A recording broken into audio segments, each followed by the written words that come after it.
MSNBC did a segment about someone who shoplifted, who stole 10 steaks from Trader Joe's. Yeah, like apparently this is national news. Here's a tweet. Here's a tweet from Reverend Al Sharpton. Quote, an alleged shoplifter has been caught on tape appearing to steal 10 steaks from New York City's Trader Joe's. I joined MSNBC to speak on the need for public safety and to address criminal justice concerns. Let's take a look at the clip and what they have to say about this issue. It is true that people are just walking in and walking out with it. No, there's no doubt about it. I mean, you go to a local pharmacy, Dwayne Reed or Rite Aid, any of them, and you've got to get someone to help assist you. I mean, they have the little button there. Yep. You hit the buzzer, and the guy comes over and unlocks your toothpaste. Yes. I mean, we're talking about basic stuff. Exactly. As well. What did I miss that we now have to lock up toothpaste? Yeah, and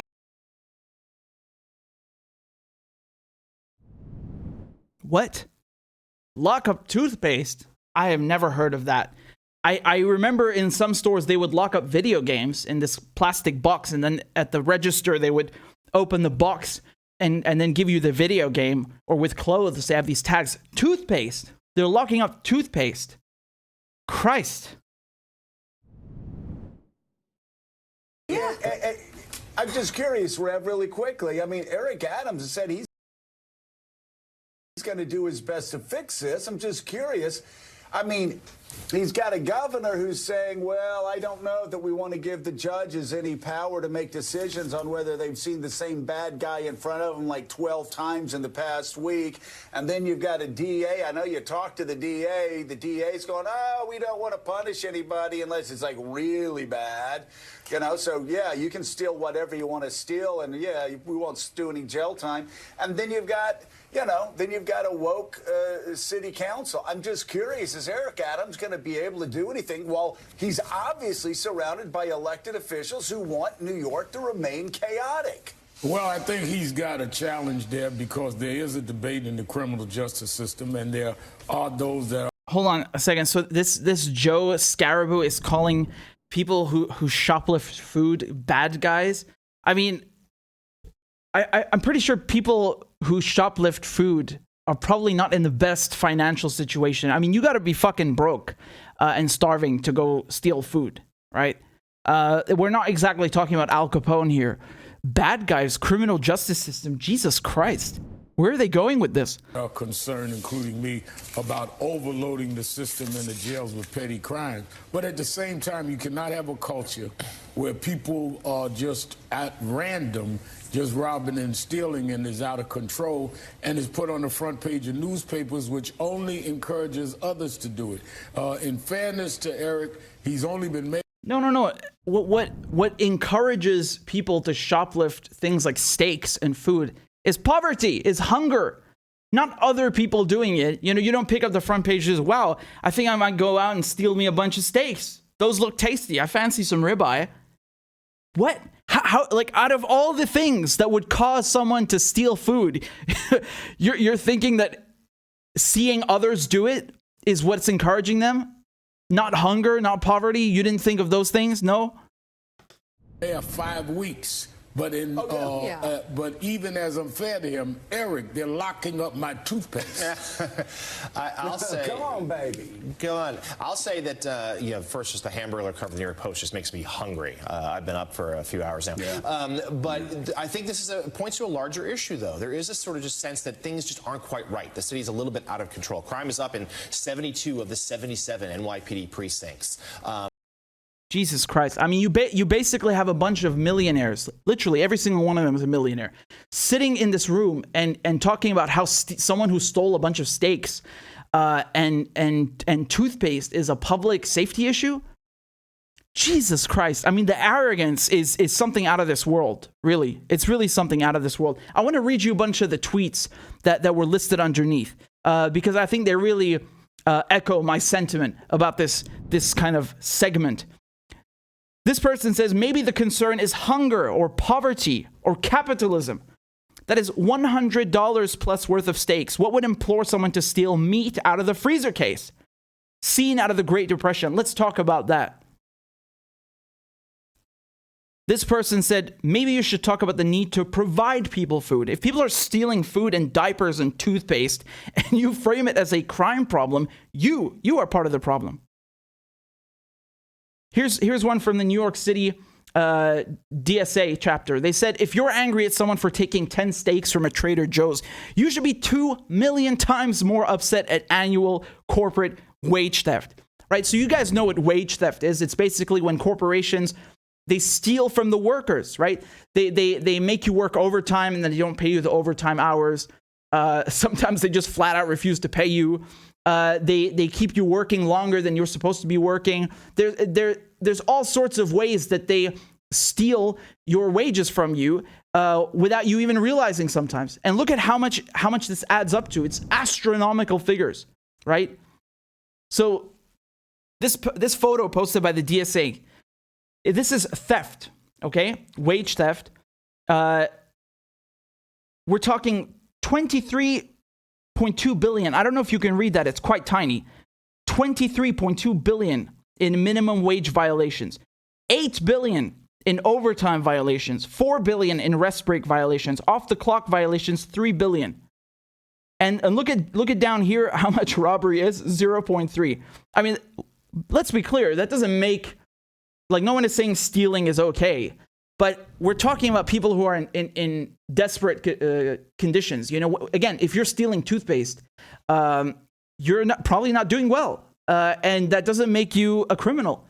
That you're not. That's not comparable to wage theft. What about the bankers? I want to know, has MSNBC ever brought on these thieving, disgusting banks that stole people's homes in 2008, that rob people on the regular? Have they ever done a segment about that? Do you want to bet that they've never done that?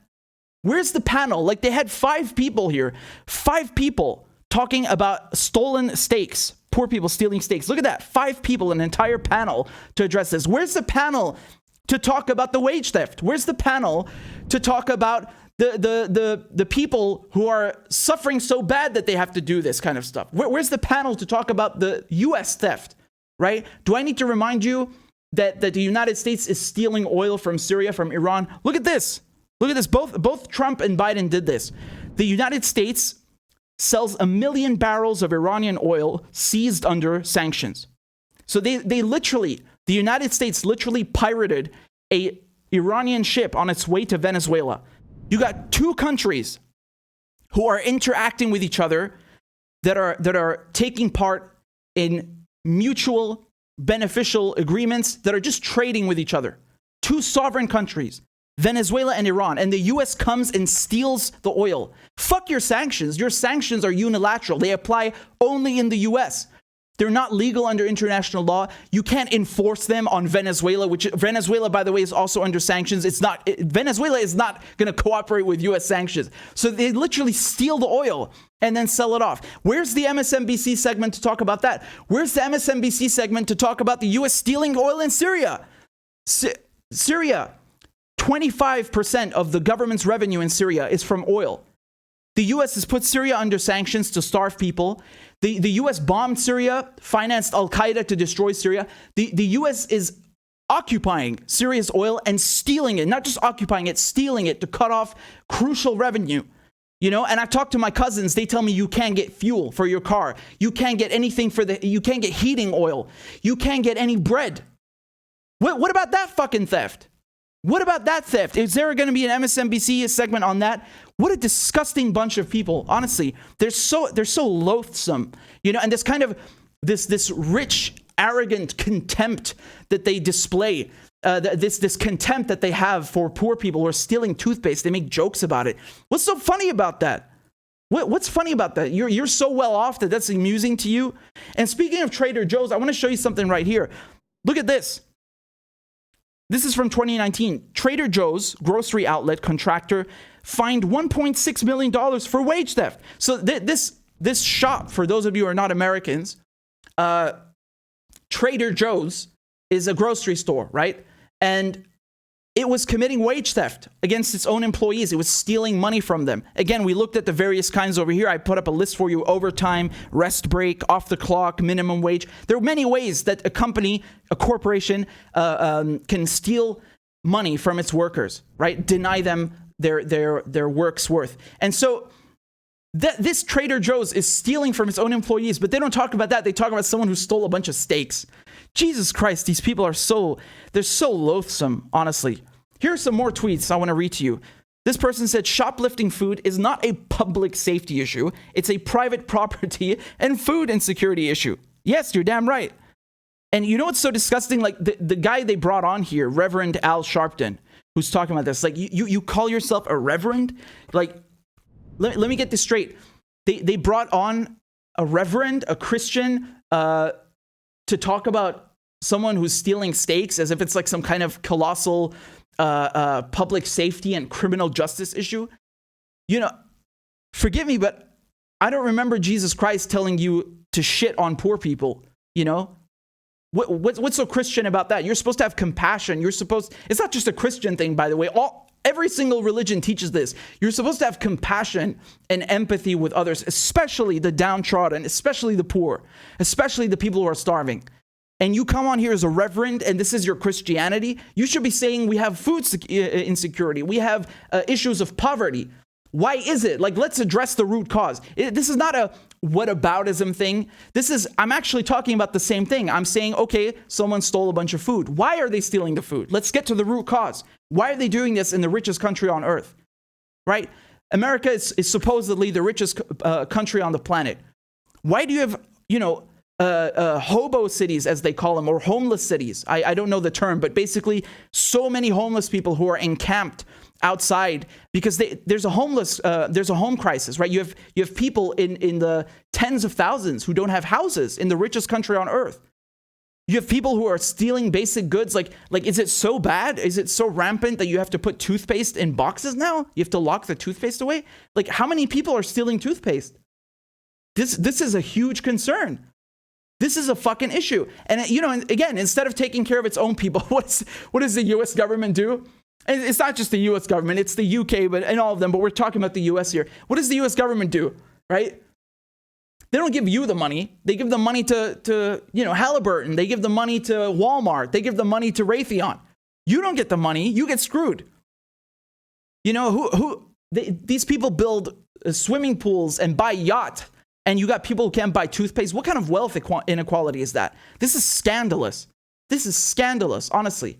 And this really gets to the core of the issue, which is you have a government that has been hijacked by corporations, by a percentile of rich, stinking rich people who don't give a crap about anyone. They're not serving their citizens.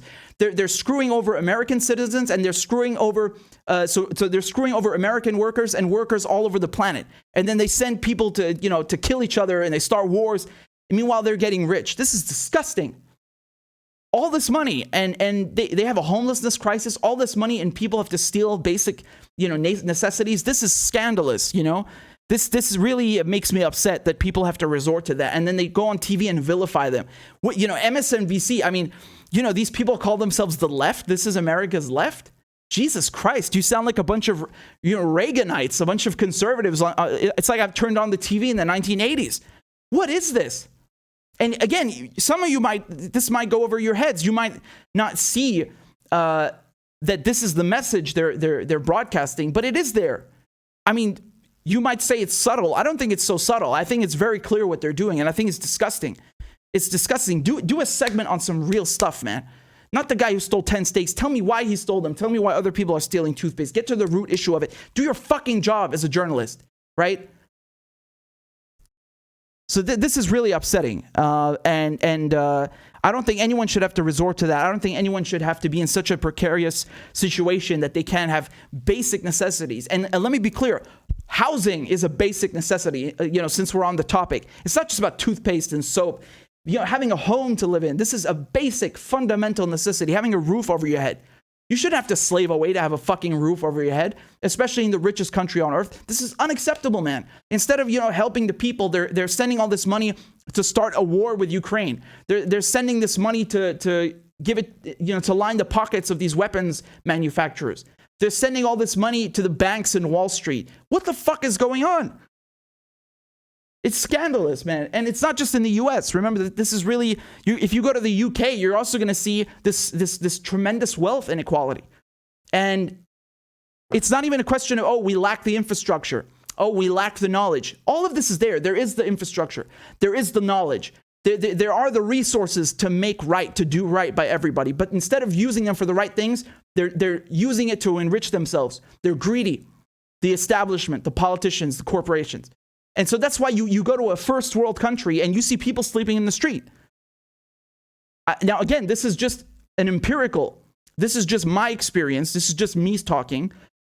And I'm not saying Syria doesn't have issues with poverty, but I have never seen a homeless person in Damascus. Okay? I'm not saying they don't exist, but I'm just telling you. Like, I've been all over the world. I've seen homeless people in Paris. I've seen homeless people in Vienna, in Berlin, in London. I've never seen a homeless person in Damascus. I'm not saying there are no poor people and we don't have wealth inequality, but there are things that it just make you scratch your head. Like, what is going on here? This shouldn't be an issue. And again, that doesn't mean it's okay to have like poor people in third world countries. I'm not going to get into the whole issue of why we have third world countries. You guys already know it's centuries of imperialism. And to this day, we have neocolonialism that create this wealth inequality globally. And these institutions like the World Bank, the IMF, who reinforce this. But I just think it's scandalous that you have a bunch of millionaires who are sitting in a fucking studio and basically, speaking in such a condescending, a loathsome, contemptuous manner about people who can't even afford basic necessities. This is really vile. This really angers me, and I find this absolutely, completely unacceptable. Go do a segment on the banks who stole people's homes. Go do a segment on the homeless people, why you have a homelessness crisis. Do a segment on poverty, on some real issues.